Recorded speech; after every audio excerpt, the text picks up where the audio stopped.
In 1238, a woman was submerged into a vat of chemicals while fully conscious. For 23 days, they kept her alive as her skin slowly transformed into leather. She didn't scream.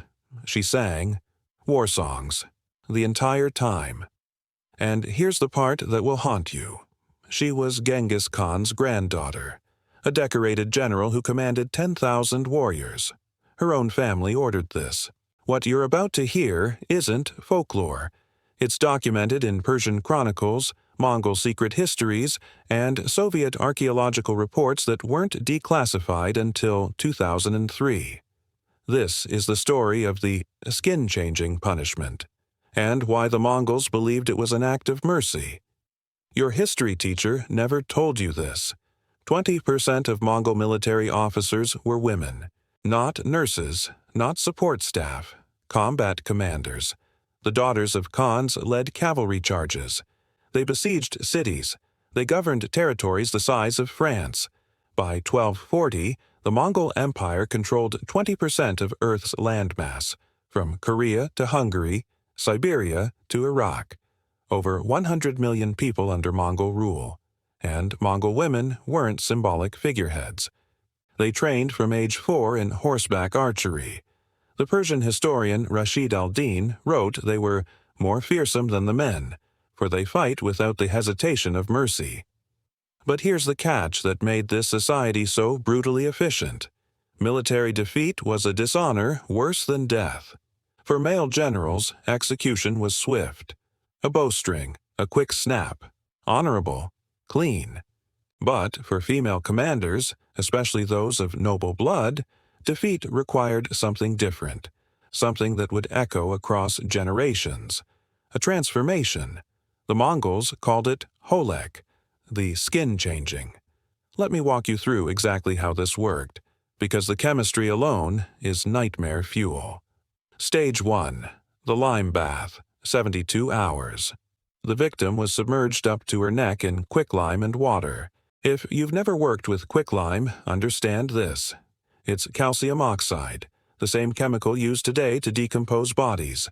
It burns organic tissue, dissolves fat, peels away the outer layer of skin. But here's the genius and the horror. The Mongols kept the solution at body temperature. Not hot enough to kill through shock, just warm enough to let the chemicals work slowly, methodically, while leaving every nerve ending exposed. The Persian chronicler Juvayni wrote in 1260, "Her cries could be heard across the camp, yet she lived." After 3 days, the outer skin layer was gone. Now they transferred the victim into a second vat, filled with oak bark extract, pure tannic acid. This is the same process used to turn animal hide into leather. But tannin acid can penetrate living tissue. At body temperature, tannin molecules bond with collagen proteins in your skin. They cross-link. They mummify the tissue, while blood is still flowing through it. The victim would watch their own limbs turn from flesh-colored to the brown-gray of cured leather, over the course of days. Stage 3. Forced survival. Now here's where it gets diabolic. The Mongols knew their victims would die from infection or organ failure before the process was complete, so they kept them alive. Herbal stimulants to keep the heart beating. Forced hydration. According to Armenian chronicles, they force-fed victims a paste made from liver, rich in vitamin K, to prevent internal bleeding. They were deliberately extending the suffering. Most victims survived 19 to 26 days. Nerve endings died gradually as tannin penetrated deeper. The pain would slowly fade, but the awareness wouldn't. Imagine being conscious, watching your arms turn to leather, feeling sensation disappear inch by inch, knowing your body is being transformed into an object, while your mind remains trapped inside. There's one name that appears in 3 separate historical chronicles from different cultures. A woman whose grandfather was Genghis Khan, a decorated cavalry general who commanded 10,000 warriors, someone whose failure was so catastrophic that even noble blood couldn't save her. Her name was Alaqai. In 1238, Mongol forces pushed west into the Caucasus Mountains, targeting Georgia and Armenia. Leading one wing was Alaqai, aged 31. She'd won battles across Central Asia, and in the mountains near modern-day Tbilisi, she walked straight into an ambush. She made a tactical error any first-year military student would recognize. She divided her forces in unfamiliar terrain. The Georgian prince Ivan Mukargadzeli had been waiting. He triggered rock slides from above. Heavy cavalry charged from the rear. When it was over, 7,000 of Alaqai's 10,000 warriors were dead. She survived. She retreated. She sent word back to Karakorum. And then she waited for judgment. The Armenian chronicle History of the Nation of Archers records what happened next. In the summer of 1238, the Mongol general woman was brought in chains. She did not weep. She did not beg.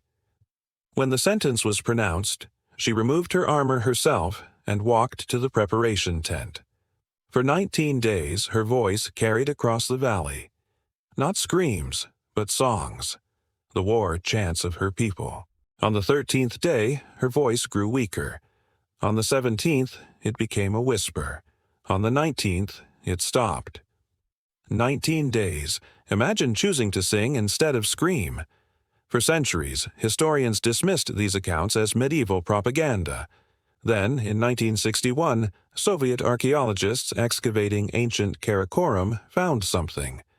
A sealed ceremonial chamber. Inside, bronze restraints with chemical residue, ceramic vats with oak tannin deposits, stone tablets with ritual instructions in Mongolian script. Preserved human skin, chemically tanned, mounted on wooden frames. The Soviet government immediately classified the findings. The lead archaeologist's report was sealed for 42 years. When it was finally declassified in 2003, forensic analysis revealed something chilling. Tissue samples showed tannin penetration, suggesting the process took 18 to 26 days. Evidence of compounds that prevent internal bleeding. Cellular patterns consistent with the subject being alive during the process. The medieval chronicles weren't exaggerating. They were underreporting. But here's what makes this truly disturbing. The Mongols didn't bury these remains. They used them. The preserved bodies of failed generals were mounted on poles and carried at the front of Mongol armies. Think about that. You're defending a city. You see the Mongol army approaching. At the front of their formation, mounted like battle flags, are the preserved bodies of their own generals. The message: this is what we do to our own. Imagine what we'll do to you. Armenian monks recorded that Georgian soldiers fled before battles even began, for they could not bear to look upon the leather women. This was psychological warfare at its most sophisticated. The practice continued for 21 years, until 1259, when Kublai Khan abolished it. Why? Because it worked too well. Mongol women were refusing military commands. They feared this punishment more than death itself. It was undermining military effectiveness. So here's the question I started with. Why did the Mongols consider this punishment merciful? Because to them, it genuinely was a second chance. A failed general could become an eternal guardian. Her preserved body would literally protect the armies she once commanded. In Mongol cosmology, this was immortality. This was honor. The alternative, a quick execution, meant your spirit dispersed, your name forgotten, your failure permanent. Skin changing meant your name would be remembered, your body would continue to serve. To us, it's unthinkable horror. To them, it was the ultimate redemption. And before we judge too harshly, ask yourself this. We still sacrifice people to institutional honor. We just do it slower. We sacrifice mental health to corporate productivity. We sacrifice soldiers to political wars. We sacrifice whistleblowers to protect reputations. We're still turning people into objects in service of larger systems. We've just sanitized the process. The Mongols were honest about it. So here's my question for you. If you lived in that culture, with those beliefs, would you choose the quick execution? Or would you choose 23 days of agony for the chance to be remembered forever? Comment below. Be honest with yourself about why you choose what you choose. If this is the kind of history they don't teach in schools, the brutal, unvarnished truth, hit subscribe. Because next week, I'm covering something equally disturbing. The reason Mongol horses could run for 3 days straight without water. The answer involves blood drinking, selective breeding, and a cardiovascular adaptation that modern science is trying to replicate. Thanks for watching. Thanks for not looking away. History isn't pretty, but understanding it is the only way we stop repeating it.